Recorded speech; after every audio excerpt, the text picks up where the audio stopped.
The following is a presentation of the Force Center podcast feed.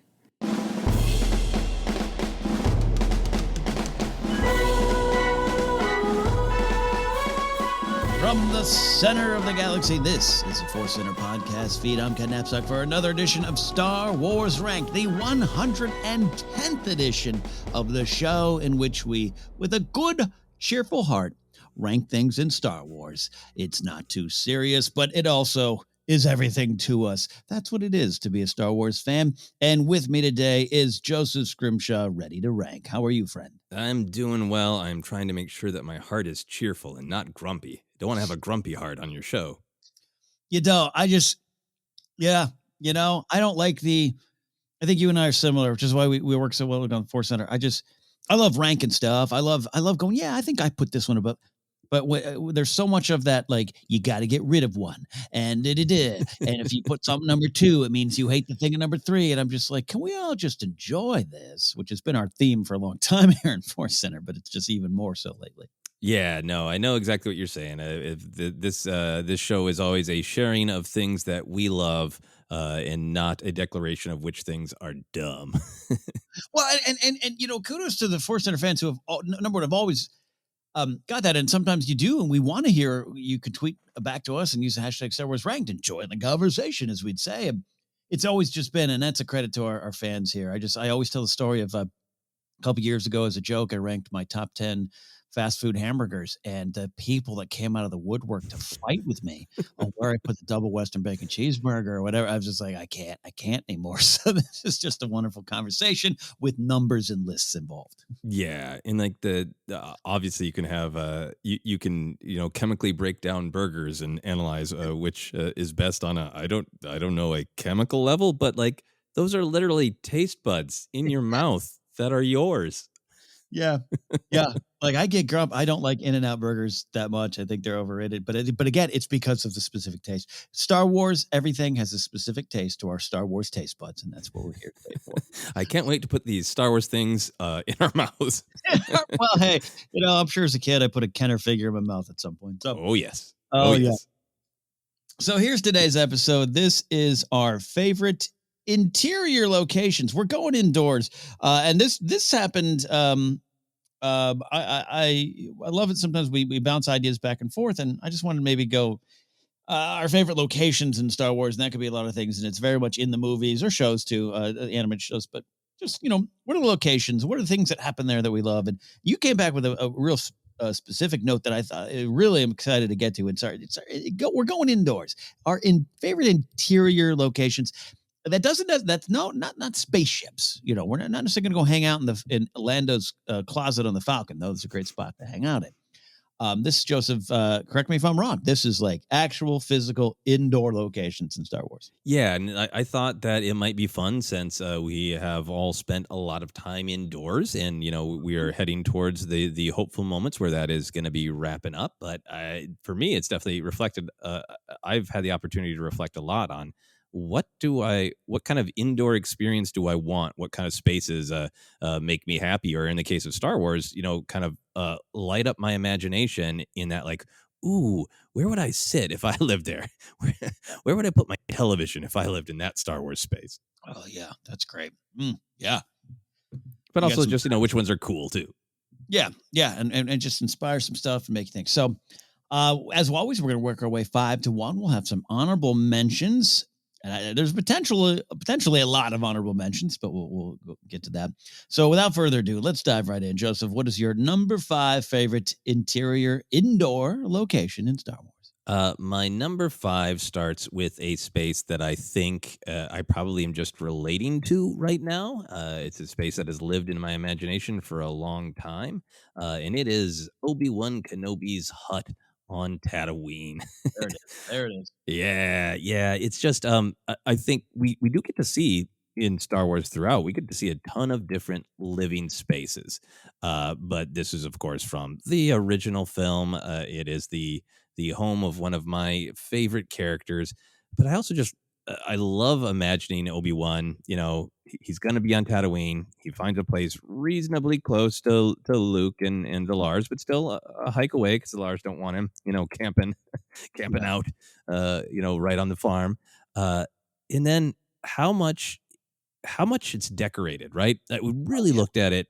This is one of those things I've seen a million times, but when you and I did that episode where we really broke down Mhm. that scene, Obi-Wan's hut of exposition, where he tells Luke about the lightsaber, about his father, about the Force, everything, and just really look at the amount of stuff that Obi-Wan has. Right. Like, did he find the hut that way, or was he really like, I'm here? This is a difficult time in my life. It's a difficult time for the galaxy. I've got a lot to overcome. I got to just kind of have some fun stuff around me. Got some stuff to, cook and make myself a nice meal. Yeah. It is one of those spaces that you can just sort of, it is both like, that's Obi-Wan, the first Jedi Knight, the first Jedi Master we meet. That's his home. But then it's also like a guy down in his luck, building a kind of a home after a kind of a rocky breakup with the galaxy. Yeah. Yeah. No, I've always loved this idea. Yeah, the little the chest that he has the lightsaber in and everything is similar to the one in with Maz later on. I thought, yeah, just there's a lot of detail because at the time Lucas is just like he doesn't know, he has an idea, but but now if they were to do it, there'd be like a locket with Satine's picture in it or something like that. It's all random stuff. So I've always wondered, like, what do they envision that stuff to mean to him? And I love what you're saying did he get this apartment furnished?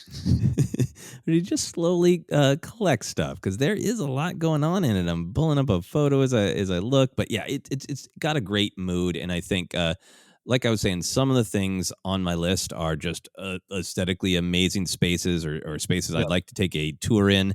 After this year of spending a lot of time inside, there's also spaces where, like, I wouldn't mind living there. And Yeah. I look at this space, I'm really like, yeah, connected to everybody on the internet. I could do Zoom meetings from there. I can Mhm. record podcasts on Zencaster, but nice, peaceful vista. Got a weird little space stove. Where would I put my television? I could chill where Obi-Wan chilled. Years ago, remember they did that thing, they built like a real life Simpsons house and like gave it away or something like that. If they were to build a real life Obi-Wan hut and you could move in, I don't know what Sarah would think, but I know you'd probably be happy. I'd probably be happy too. I know Grace would come with me as well, but I know what you mean. I just look at that and go, yeah, there's some comfort in there. I think maybe I'm a hermit. Yeah, it's a cozy little hermit hut, and I love it. So that's my number 5, Obi-Wan's hut. Great start to the list. Love that. I would expect nothing less there. My number 5 is we're probably not surprising if you listen to me enough here on this old podcast feed. I am going to Endor, but I'm specifically going to Bright Tree Village and specifically going to what I call the Great Hall of Bright Mm. Tree Village. I I have grown my obsession with Bright Tree Village has just grown over the years. I have to admit that. I blame Jennifer for starting a lot of that too, and also my friend Madeline Rue, who's a great author, but she's a big Ewok fan, and just hearing her just talk about the village and everything that I just always kind of other people's love and excitement and passion can sometimes bleed into your own fandoms, which is why I love being positive and celebrating things.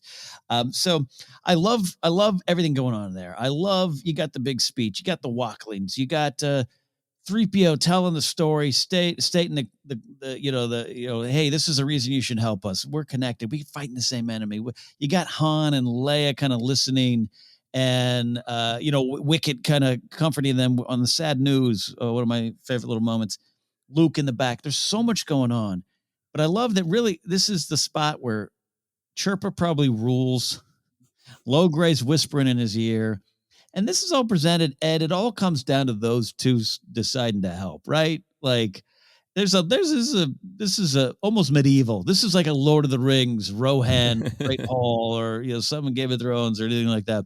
And I love it, and I love that the Ewoks have that kind of their own culture, their own place. It's the center of the village. It's a town hall. It's a great hall. It's all those kind of things, and I'm become just fascinated with it. I would love to just see it.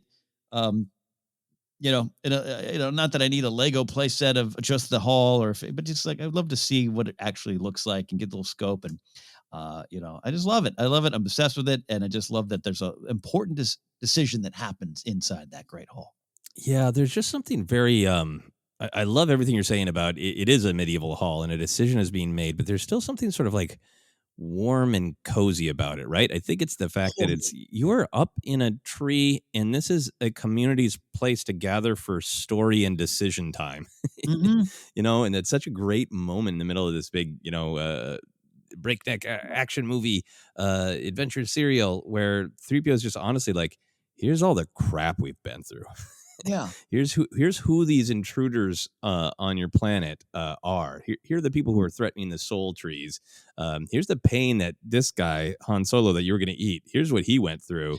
And they're all just sitting there listening. Yeah, the shot of the parent with the walkling, just it gives it this sense that they gather there and really talk about it when there's like a major problem, but also that's like maybe where they just gather for community, whatever the Ewok version of bingo is, they play it in that hall. Yeah, no, you're absolutely right. Yeah, no, just the reactions and you said community. That's what I think about a lot when I'm watching in there. Just like they all came here to hear the story, but hear the future of what to do, and are they going to get involved, and how are they going to fight back? And we always talk about the importance of the Ewoks' involvement. So I love it, and then who doesn't love 3PO going Nooch Vader? It's all great. It's all fun. It's a great scene, and I love it there. Yeah, absolutely one of the best scenes. Great pick. There we go. We're off and running. Our number 5s are in the books, but now it's up to your number 4. My number 4 is kind of a place of community in an odd way, and it was one that sometimes when you do Star Wars ranked, you start going for the deep cuts in your mind. And I pulled back and realized, oh, this is an obvious space that I definitely would want to spend time in, and that is the Jedi Council chamber high atop the Jedi Temple on Coruscant. Yeah. I love the aesthetic of it. I love that it's this mix of just sort of like bare, and it is just about its purpose. But it also has this ornate, beautiful floor. It's got this philosophy of like, we can all see everything kind of going on around us. This is our private chamber, but it is open to Coruscant. It is open to the outside world. And we're always remembering that the things we're discussing here are all about what is best for the world out there that we can all see. I love that they've got just those simple, just utilitarian chairs, but they're all different for the different species. So if you ever see like models or illustrations where they're not in the chairs, like, oh, that one's for that body type, that one's for that body type. That's a fun, cool thing. But I think the reason we see plenty of scenes of conflict. Most of the scenes we see in that are scenes of conflict or stress.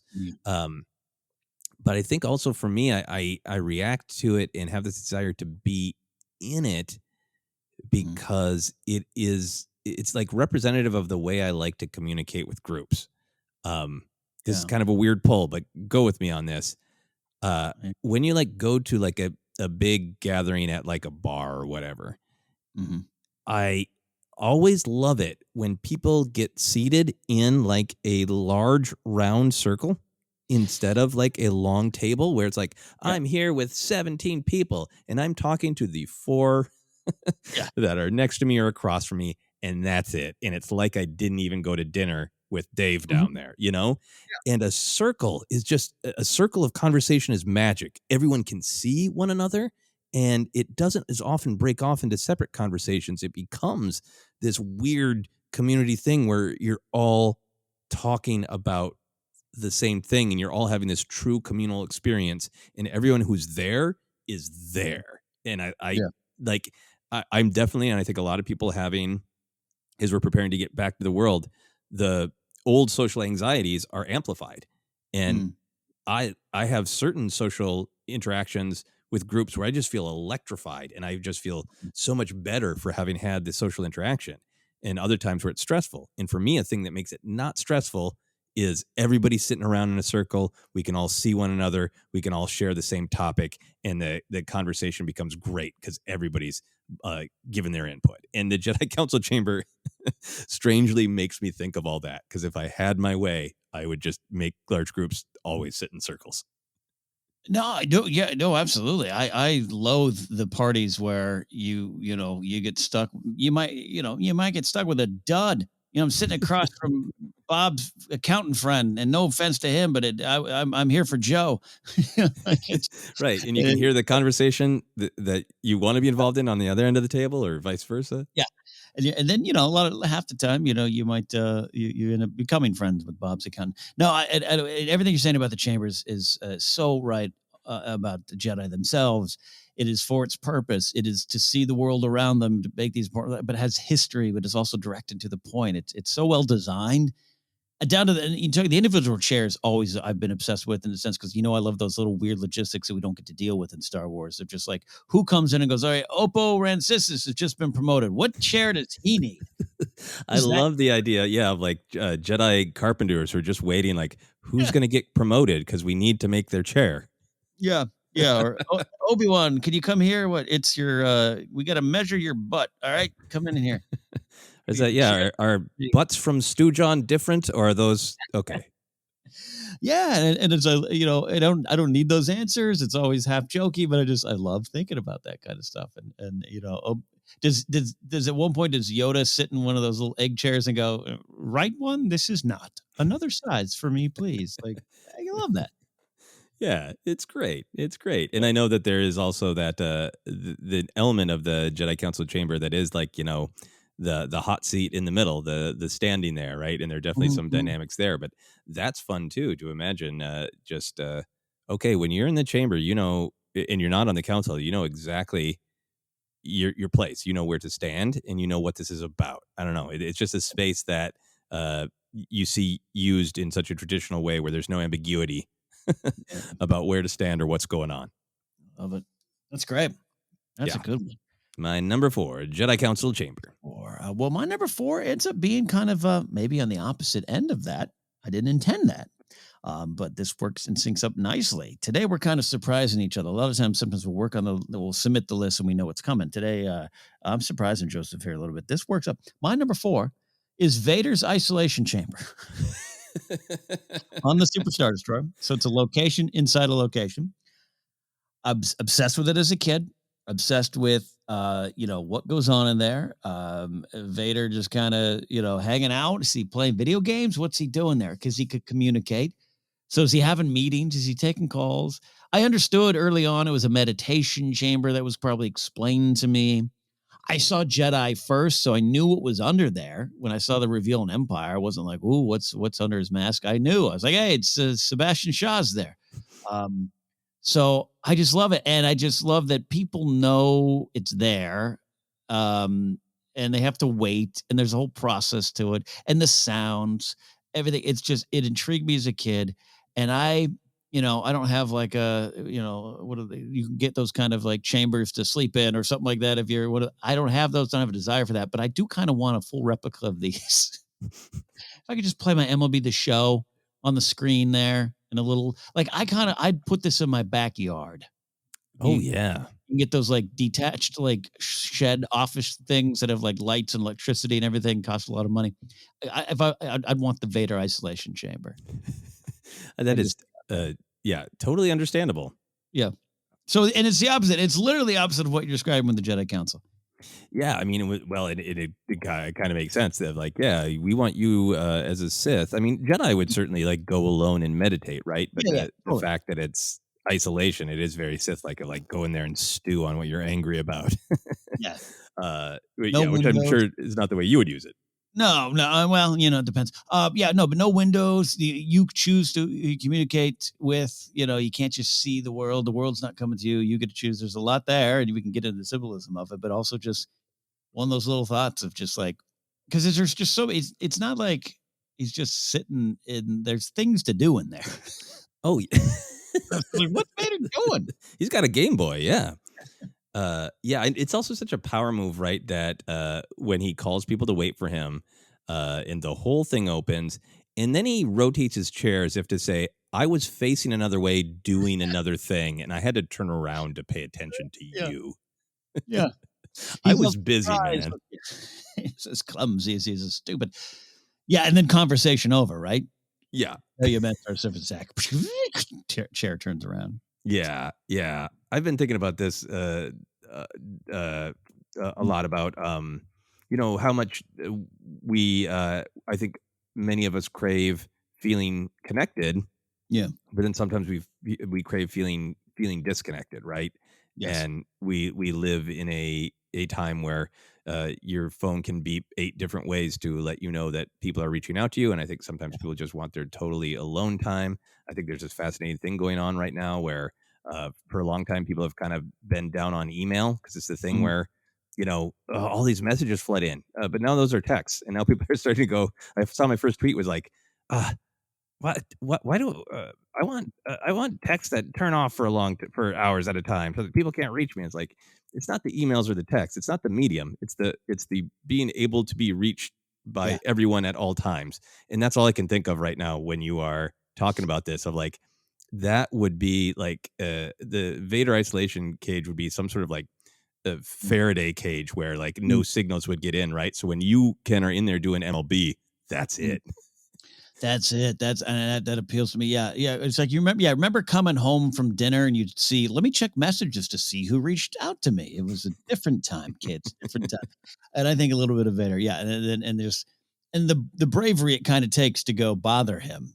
Piet Veers. Anyone we even the from certain point of view story with Piet. I think there's a little bit of that of just like you got to go bother him while he's in that chamber. When that thing, Yeah.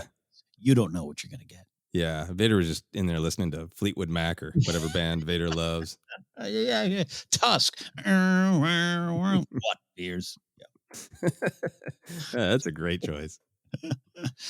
So that's my number 4, which means we're up to your number 3 favorite interior location in Star Wars. My number 3 is kind of a weird one, but it is one that both you and I have commented on when it has reason to pass our Star Wars radar, ping on our Star Wars radar, and it is Felucian farmer houses. Yes. It is, of course, we get to see them in the Clone Wars episode Bounty Hunters. And then on the Felucia map on Star Wars Battlefront 2, maybe other video games, but I'm not as familiar with this. I know it from Battlefront 2, this most recent one. You get to go inside it, and it is just, it's the best little house that's kind of private, but clearly still part of a community. And this is one of the living spaces in Star Wars that I think I've reacted to, much like when you watch like uh, a, a show where people are building their own homes, right? And you really have that reaction of like, ooh, no, I want to live there. Because it just looks like such a cozy space. If you're not familiar with it off the top of your head, it's this orb-like thing with lots of big windows, so you can see out onto your crops. You can see if anybody else is coming over to your house, for sure. But then it's got this opening down to the cellar, which is clearly like a little bit more of a private area. So it's this great mix of it. It is open to the beautiful Felucia environment. The upper level is clearly like an open space Star Wars floor plan with kitchen, a little dining room. But then you can go downstairs to like your little private area. Yes. Where if you're a Felucian, that's where you listen to Fleetwood Mac. I don't know why I'm on Fleetwood Mac today. It's a Mac day. Yep. It's a Fleetwood Mac day. I don't know. But yeah, I think it's just one of these Star Wars spaces that is incredibly well designed. It looks like Star Wars, but it looks really, really livable. It looks like something you'd see at Epcot Center. It looks like a vision of the future. In the future, our apartments will look like this. You could listen to Fleetwood Mac here on your electronic device. It's a dreamy sci-fi design that's also homey, earthy, organic, keeping it a little bit with what's going on there in Felucia. It's a weird. We talked about the Clone Wars episode when we touched on on these on Battlefront 2. I just go up there every time when I'm on that map, and I just scope it out, try to rent it. Stay there. Yeah, this is definitely like an Airbnb. I would definitely Airbnb the Felucia farmer house. So good, underrated. Great Clone Wars pool for that one. It's just and Clone Wars just has that ability. You get a lot of wonderful little weird locations and very small villages and a lot of different kind of places to stay, and it's one of the standouts. So absolutely. Let me ask you a question about the Felucia farmhouse. Yes. A big part of it is it's cozy, but those windows are wide open, and you could be seeing into other Felucia farmhouses. Does that bother you? It does a little bit. I'm good. I love a lot of sunshine coming on in. Love that. But yeah, I am. I always there's always a little bit of a nipping at each other in the morning. When I wake up in the morning, I keep all the curtains closed until noon. Grace is like, we're up, open, sun in. Let's get the vibe going. And she's probably more right than me. But but I think by 5 p.m. I'd be all windows open here in the Felucian farmhouse. Yeah. Just go puttering about your day. It looks great. Yeah. Looks like a lovely little place to do some reading, some writing. Want to visit that farmhouse. Yeah. So that's my number 3, Ken. Yeah, it's a great writer's getaway. Good number 3. My number 3. It's a living space as well. It's not as cozy or comfortable, but it's charming in its own way, probably because of the person who resides inside. I am going with Ray's AT-AT studio apartment. Oh, wow. So again, a lot of this, as a lot of our love of Star Wars comes from the early days and things you were obsessed with as a kid when you were just watching these wild, crazy space movies, whatever generation you are, it doesn't matter to me. But for me, I was always obsessed with the walkers, the Imperial walkers, the AT-ATs, if you will, because I'm a Kenner kid. And I've talked about it before when we did the scene by scene with Vader and Luke in that on that coming out of the Falcon when Luke or the Walker when Luke turns himself into Vader in Return of the Jedi. Just that glimpse of the interior of the Walker inspired so many thoughts of me as a kid. So to finally hear you in Force Awakens, they do the reveal, Rey's inside. You don't know when they pull back and she's in a down Walker. I let out a big, yo, yeah, just that, couldn't even articulate the words. Just I loved it. And then to watch it again, I think I know I'm so not alone in this, but some of my favorite moments of the sequel trilogies are Rey on Jakku in the beginning, where you're getting to know her. It is her save the cat moments. It's her setting the tone, and it's this naive, just wonder, naive worry, and the big adventure is still out in front of her. And everything about that. And you see how hard she fights to get just one portion of food. And then you could see the wonderful practical prop. It's just, and then her marking the days there. And then just, it's in the shadow of what came before, literally. And it scratched that itch as a kid of me going, oh, that's what the inside looks like. And yes, I know there's cross-section books and all this. Sometimes I just keep it simple. I just love it. And you talk about, Kenobi's hut and would you want to live there in Felucian apartments? I'm not saying I want to live as a scavenger on Jakku, but I'm just looking at him like, that is someone who really survived on her own, made the best of what she was given, and made the life for herself that she could while she found her place in the galaxy. And I love everything about it. I love the little hammock. I could daydream about living in a down Walker more than probably I would think as a Star Wars fan. So that's why it's my number 3, Rey's studio apartment inside the downed AT-AT. That is just a great choice. I think there's so many things that you touched on that are so great. I think there's so much about the sequel trilogy that, people obviously have lots of different strong opinions. They have a right to have strong opinions about, what's too much nostalgia, what's enough.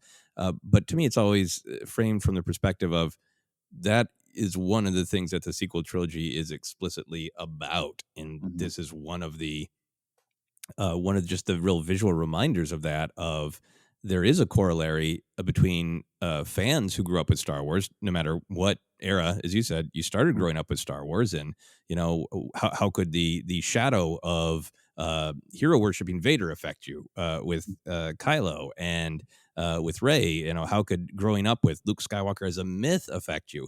And then all that is kind of literalized in this almost like childlike perspective that you can literally had of like, what would it be like to crawl inside this galaxy and live in it and live specifically in this vehicle? What's it like in there? And what would it be to live inside this galaxy? And I just think it's powerful to her story in Star Wars of, she's literally living inside the wreckage of past wars, having a hard time escaping the shadow of what came before she even knows how true that is for her.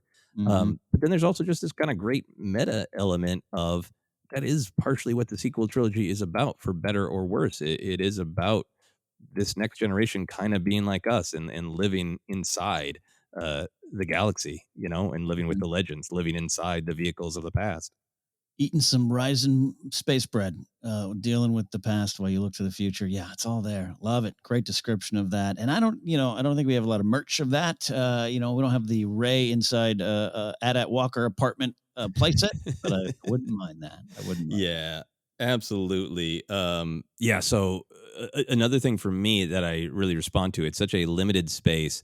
I've had lots of times in my life where I've kind of looked at limited space, and there's almost that fantasy of, ooh, what would it be like to just really be stripped down to the basics? Yeah. And oftentimes that's like, what if I was just alone in there, and could I play some video games, Mhm. and have somewhere to cook? Then I'm good. Then I'm good. And I love that in the Before the Awakening book, we learn that Ray. That's one of the ways that Ray learns to fly. Is she has basically a flight video game in there. Yeah. Yeah. So the fact that, no, oh wow, that's so cool, and she gets to play video games in there. Yeah, exactly. And yeah, because she's just kind of in the front part of it. Right? Yeah, there's other places to explore. I wonder if there's a back room. Does she have a rec room? I don't know. I don't know. I don't know. Maybe it's bigger than a studio apartment. That is my number three, which means we're up to your number two. My number two is a very small space, but I had to be honest, it's one of my favorite indoor spaces. It is the Uneti Tree Library on Octo. Yes. I almost just described went with like the huts, because those are, Yeah. very fun, very uh, spare spaces. Mhm. But man, one of my favorite things to do is read, is to be around books, and to be around the sort of the sense of peace that for me just kind of exudes from having a book, and you can pick it up and you can go on an adventure, but in real life it's just you and that book, and you're kind of in this place of stillness. And I that whole design, and that idea that this is this very small library containing all of this knowledge, their physical books, which are rare in Star Wars, and then the light side being so connected to the flowing and the organic, and that it's all just in this tree, this giant tree that you can actually walk into. And I love all the scenes that happen there. I love the depth of them. I love the meaning of them. Even some great comedy moments from both Mark Hamill and Daisy Ridley. Nice. But also there's the just sort of like and I don't know if there's room for a cot, but I would love to be able to have my own Uneti Tree library, and like have to pick like these. I have a stack of probably literally 40 books that I'm going to read next.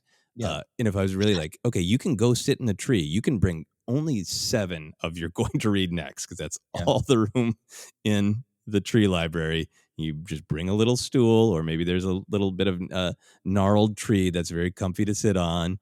Bring a little drink to sip, and just sit inside a tree and read. Come Mm. on, that's a dream come true. Nah, yeah, absolutely. And I know you and Sarah, much like Grace and I, love going to gardens, Descanso Gardens or Huntington Gardens. It's you could almost see it at Descanso Gardens, just like a tree with books in there. Oh yeah, a walk-in tree. Come on, Yeah. yeah. And I know there's some stuff like that you can visit in the redwoods, all that. But yeah, I would love the fantasy version of that, of just Yeah. sitting in that tree library. Yeah, no, I love that one. That's a great choice, and there's some other maybe Octo choices you could make too. But because it was especially going into the Last Jedi when we kind of figured we saw the books and that shot from the trailer and everything, and it was like, oh, we got a Jedi temple. That opens up questions of lore and who built that and why, what and why, and those are fun things to talk about. And maybe one day we'll get specific answers. But I just loved every moment in that, and even when Luke trying to burn it down and what it symbolized, it just, yeah, that tree really works for me in a lot of ways. It's not exact one for one comparison to like the Dagobah cave or something like that, but it just keeps the tradition of organic weird spots for the Force to reside. Kind of be it. Yeah. Yeah. Yeah, I mean, at this point we're probably getting close to, we could do a trees of Star Wars ranked. We'll get there. We'll get there. We just need a few more trees. Give us some good trees, Star Wars. Come on, Andor, be full of trees. Totally. And and full of the idea, we've been talking a lot of Star Wars today. My mind's going blank. What was I trying to say? Oh, the merch. I would love. Keep talking about merch ideas. I would love a little like house miniature of this almost like something you'd see at Disneyland. You can go take that little boat ride, and there's all the little tiny fairy tale cottages and stuff. I'd love Oh, like a miniature of this to sit on a bookshelf. That's the tree. Not even, it doesn't have to be inside. You can maybe see inside. Maybe you can oh, see there's a spotlight on the books, but just the tree, the path, everything about it. yeah, absolutely. I would love that. That would be great. Like, get on it. Merch us. Merch us, merch us. Well, that's a great number too. Yeah, because like I have a friend who's obsessed with the Disney miniatures that are like, Main Street USA or the Jungle Cruise ride, and you can go buy these miniatures, and there's a big market for them. I would love little Star Wars, detailed Star Wars miniatures, and this would probably be one of the first ones. It just kind of makes sense. Hmm. Yeah, absolutely. So that's my number 2, tree library. Good number two. We're working our way to number one, but we got to go to my number two first. And I got to say, I was gonna name this number one. I last minute bumped it down just because the other you'll see my other choice a little bit bigger. But I've talked about this one a lot. I've even posted about this one on Instagram. I'm obsessed with it in a weird way. It's a Padme's apartment slash balcony, which is very open air. It's an open air apartment. Anytime they cut to that in the Clone Wars and Revenge of the Sith, it's beautiful, it's elegant, it's high class living, and hey, Padme deserves it. It also is a spot we see it a lot where the two of them, just because of the nature of the relationship, it's one of the only places, one of the only spots where they can be themselves. It's where important truths are revealed, where Obi-Wan talks to Padme. Poor old 3PO tries to maintain it and maintain the peace there. I just love everything it represents in the story. I also think it's beautifully designed, like I said, ornate in its own way. It's just got it's opulent but also simple. It's comforting. There's a lot of warm energy there. I love a good view, and so staring out onto the Coruscant horizon is beautiful. I think that's the actual picture I posted a while ago on I just did a freeze frame, took a shot, and it was like, God, I just love it. It's the one where Anakin's standing out there, just kind of looking at it all. I just love everything about it.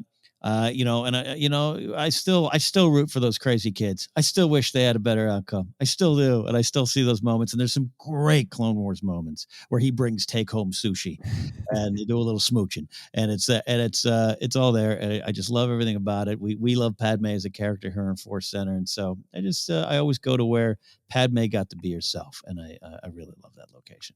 Yeah, no, that one's great. That is definitely that is beautiful and ornate, but also just feels very homey, and it feels like you could relax there. And then it's always does just have that bittersweet, like Anakin could have just said, you know what, I quit. I'm not a Jedi. I married Padme, and this is where we live.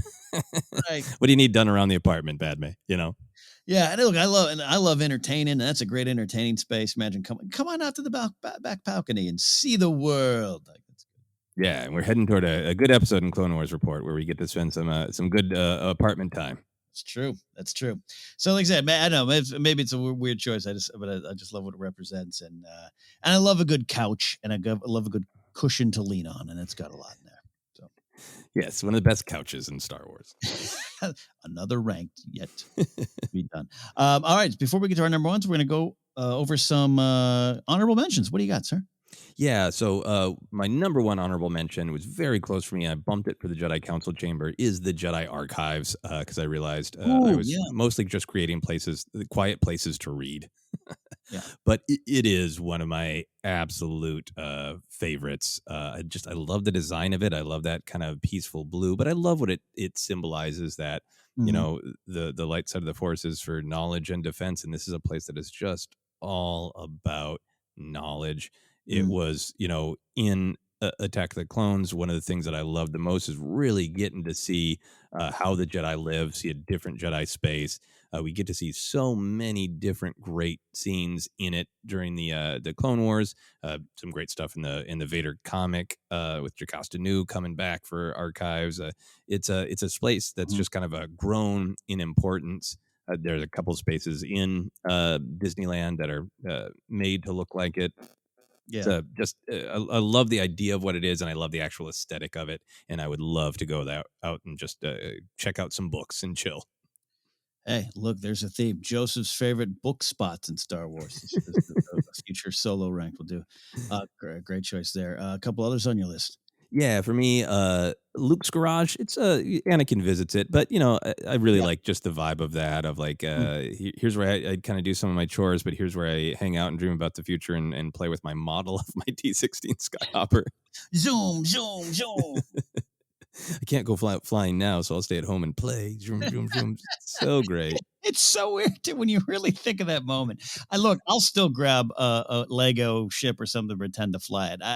It's in there. It's a kid thing, I guess. It never leaves you. But I love it. That's a 19-year-old kid just going zoom, zoom, zoom.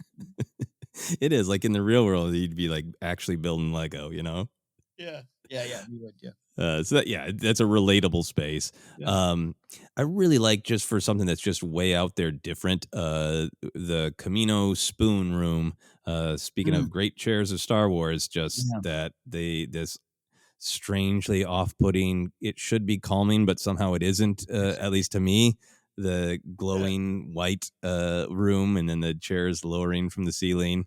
I don't know if it's something I'd like to spend a ton of time in, but man, if there was a pop-up of go sit in the Camino spoons, I'd be there in a second. It's a close encounter of a Kenobi kind in there. Yeah, That's what I'm here for. yeah, I got two more, but do you want to? I'll yeah, yeah. paddle back to you. I'll paddle back. You mentioned I was gonna talk. Kenobi side is an honorable mention too. All the reasons you talked about. I think we both might be listening. Chalman's Cantina. We just want to put that. We almost thought about putting it in the locations Hall of Fame, but we've also talked about great bars on Star Wars before, and a lot's been said on that wonderful cantina. So we'll go to Han and Leia's Cloud City guest room. Ooh. I think it's beautiful. It's space agey. It's similar to Padme's apartment in terms of good couch and a cushion combo. We just obviously don't spend a lot of time there. And I just like a lot of things on Cloud City, but that one I just want to highlight specifically for there. That's a And great choice. yeah, and I love that Lando's like put them up in the guest suite up there. I put specifically Maz's supply closet. I touched on the chest of lightsaber goodies there. I just like, and the answer why she has all that stuff. A story for another time. Indeed, I just like that she's got a place where she's like, put it downstairs, put it in the closet, and that just who, what else is in there. I kind of can. I'm not an antiquer, but I don't mind popping into an antique store or kind of a nostalgia store, just kind of looking at everything that's in there. I could spend an hour and maybe try to find a used plate or something in there. Yeah, no, I absolutely love the huge variety of Maz's Castle, and that's another place that's increased my love by playing Battlefront 2. That you can go down there and go down in the basement where, like, okay, I run a bar restaurant, and then got some apparently incredibly valuable items down in the basement, Just and sitting then there. upstairs some rooms to rent. Yeah. When you just need to chill, and I think there's that romance of sort of old school travel where you'd go to the local saloon, and then you'd be, or in England, the pub, and then see if they have a room to let. And that in Battlefront 2, that you can run into like a couple of those little, like, oh, you could just rent this room to crash. Yeah. Wonderful. Yeah, great Wonderful. choice. The other choices for me, then I'll jump back to you here, is Babu Frick's workshop. Hmm. Like a weird kind of antique kind of vibe, that we still really haven't analyzed, that battle droid being back there.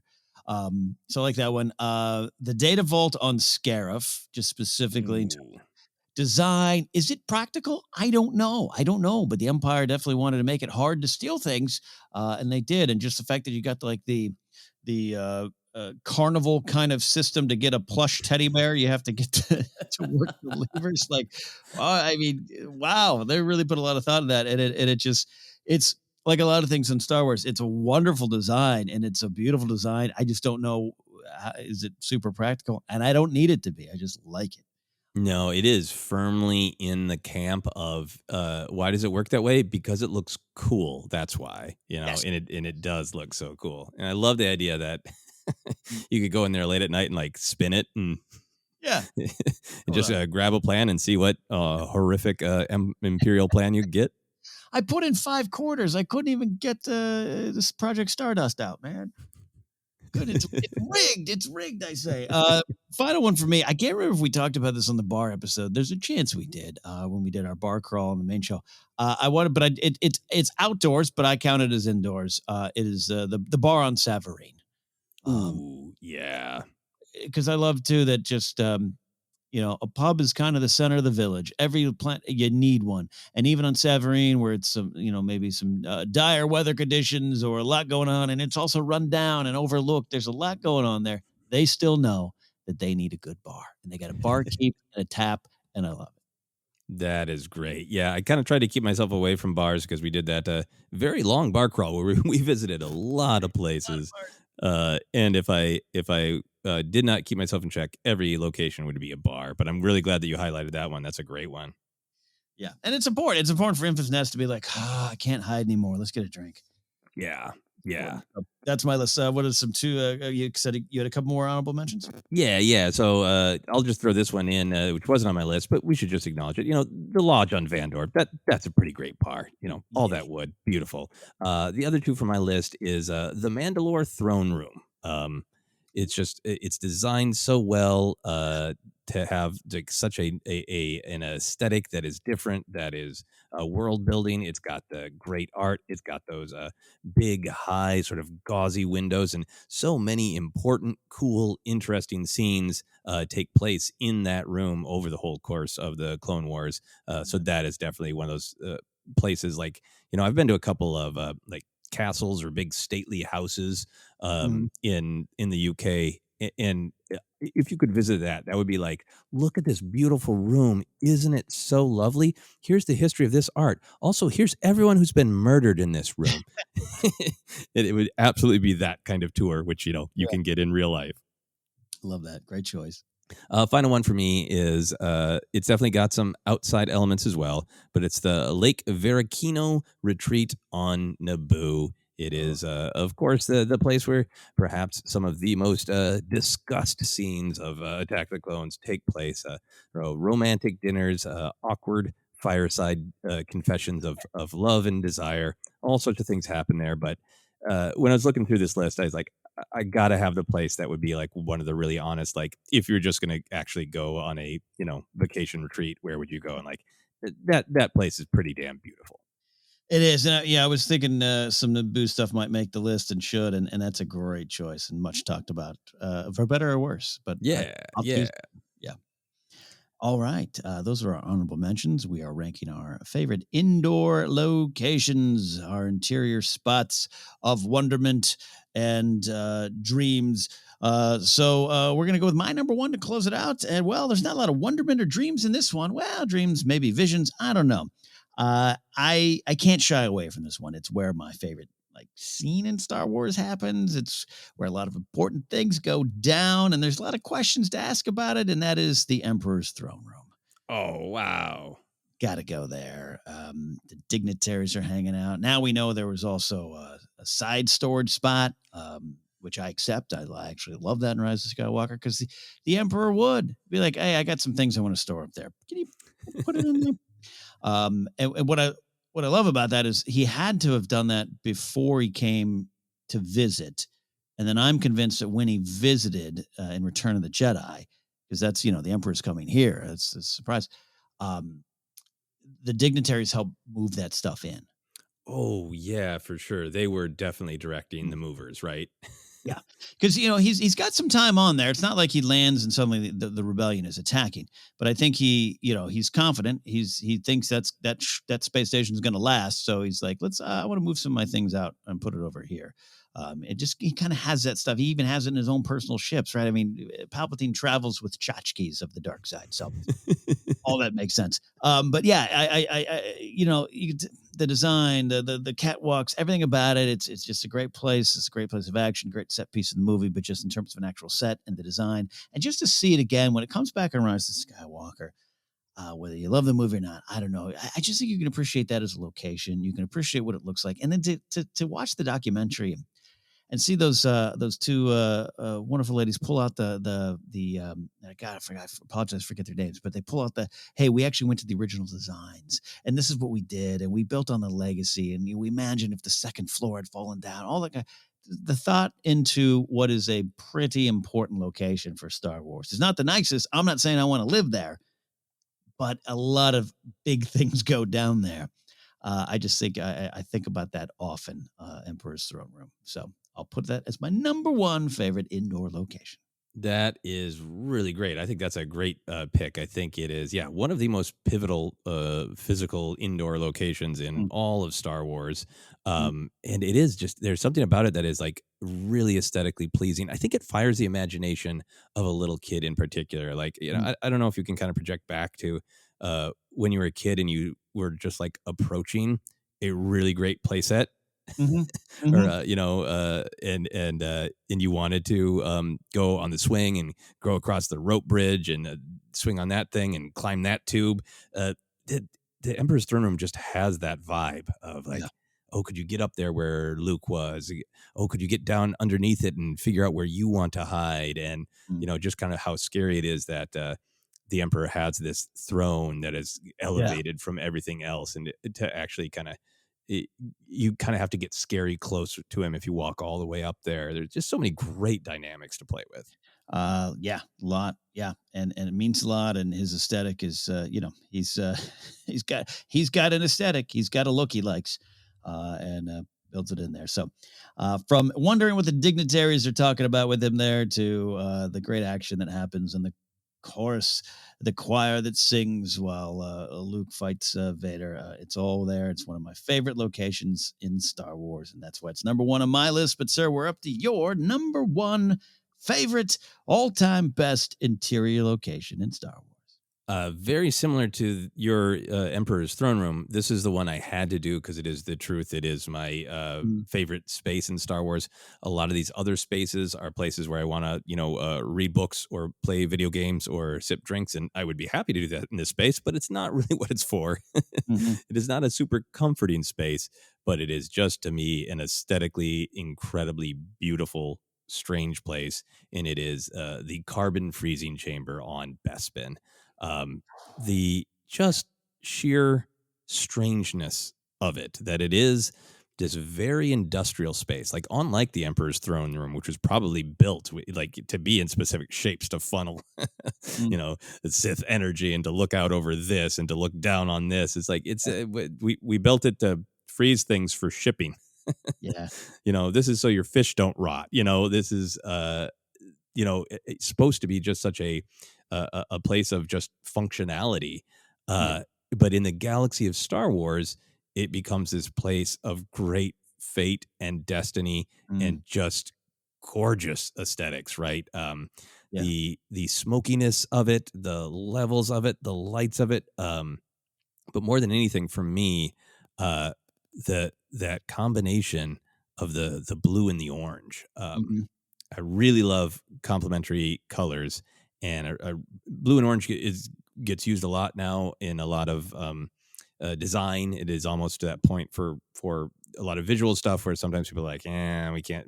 Blue and orange is overdone. That, but yeah. for me, especially, kind of started my creative life doing painting and drawing, and went to school to get a visual art degree. And I think there's a part of the just the pure aesthetic of the carbon freezing chamber that never left me. That mixture, it's very evocative of early pulp covers and cheap paperbacks of the 40s and 50s, of this combination of the dark and the brooding and the mysterious and the unknown, with Mm, a sort of like a glaring, forbidden, lurid brightness. mm, And in those kind of covers, you get purple and yellow. You get red and green without it being too Christmassy, yeah. amazingly, and you get lots of blue and orange, like is so powerful in this space. So some of Mm, it to me is just purely aesthetic, and then it's what's happening in there. Imagining the force is with you, young Skywalker, but you are not a Jedi yet. And Luke looking down and realizing his blaster has no place in this room, mm, and looking up at that challenge, and mm, just all the action that happens in that room is all great, fateful Star Wars stuff. Not to even get into the actual carbon freezing of Han and right, how right. amazing and disturbing that is, and all of it happening in this place that is just sort of seared into my aesthetic tastes from seeing it and loving it at such a young age. No, I'm fascinated with the carbon freezing chamber, including the design that I think I spent a lot of my young Star Wars life thinking that those were like hallways that led off, but they're just beams, Yeah. design. They kind of go to a point and everything about it. And it's very sci-fi. It's unfamiliar. It's foreign. It's scary. It's technical. I mean, it's for, transportation of items right. And then they throw Han in there. So it becomes scary, becomes horror. And then it just all becomes so mythical, and the mist and the fog and the smokes and the lighting and the silhouette of Vader. It turns it into a heart of darkness that Luke has to go into and descend into, all those kind of things that you could pull from modern myths. It's all of it. And the throne room has its own kind of connection, that kind of stuff. But for Empire to work, it had to have that location and the way they shot Vader. We've talked about that, and Peter Scischetti and everyone who shot that movie and made it look so different and good. That is just an epic, mythical location. Yeah, and I think that you're really, really tapping into a great part of it there. Of it is so mechanical and blunt, and the whirring sound of the arms grabbing the carbonite. There's so much about it that is just mechanical and for a purpose, and yet it is totally evocative of myth, of a place from a dream, and that combination is really beautiful. It is like a dream. It's like something from a dream. Yeah, no, I think about it. Love it. That is a great way to end our discussion here on our favorite interior locations in Star Wars, whether we want to live in them or fight in them or face our destiny and our fate and make the choices that we need to get beyond that to the next step. It's all there, and it's all part of the love of Star Wars. Joseph, thank you for inspiring this specific topic and bringing such a great and powerful list today. Oh, this was a great fun one, and now I just want to go find somewhere to sit and read in real life. I am going to be doing that shortly. My couch will be my isolation chamber for a little bit here today. Well, good for you. Yeah, so we are almost done here. We want to thank you all for following us. You can follow us on Twitter at @ForceCenterPod. And like I said, use that hashtag Star Wars Rank to join the conversation there. We are on Instagram, YouTube. You can find us on Facebook at Force Center Podcast. You can get a audiobook on us by going to audibletrial.com/Force Center. Go over to the great folks at Inside Editions.